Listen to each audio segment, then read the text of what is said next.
সালাতু সালাম পেশ করে আপনার মহান ঈশান দরবারে বিচার আলহামদুলিল্লাহ মাওলা কবুল আর মঞ্জুর করে নিন। আয় আল্লাহ আমাদের ইবাদত কবুল করুন। আয় আল্লাহ আমাদের রোজা কবুল করুন, সাইম কবুল করুন, কোরআন তেলাওয়াত কবুল করুন, তারাবি নামাজ কবুল করুন। আয় আল্লাহ মাওলা কুরআন সালাতু সালামের সদকায় আমাদের দোয়া মুরাদ ফরিয়াদ কবুল করে নিন। রব্বুল আলামিন তা করে কি ফরিয়াদ আপনি জানেন প্রতিজন ফরিয়াদ কবুল করুন। আয় আল্লাহ কবুল করুন, মাতালা কবুল করুন, সকলকে শান্ত করুন।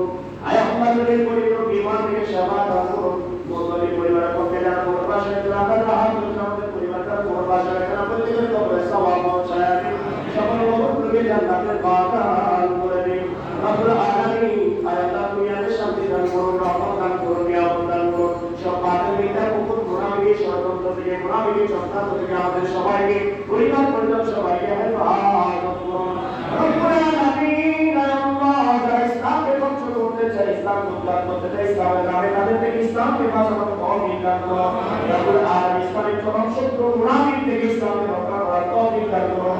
রব্বুল আলামিন মানবতার দুনিয়া মানবতার বাংলাদেশ করার ইসলামিক বিপ্লবের বাংলাদেশ করার তৌফিক দান করুন। আয় আল্লাহ প্রত্যেকের দোয়া মুরাদ ফরিয়াদ কবুল করুন। সালাতু ওয়া সালামু আলাইকা ইয়া রাসূলুল্লাহ, সালাতু ওয়া সালামু আলাইকা ইয়া হাবিবাল্লাহ। আল্লাহ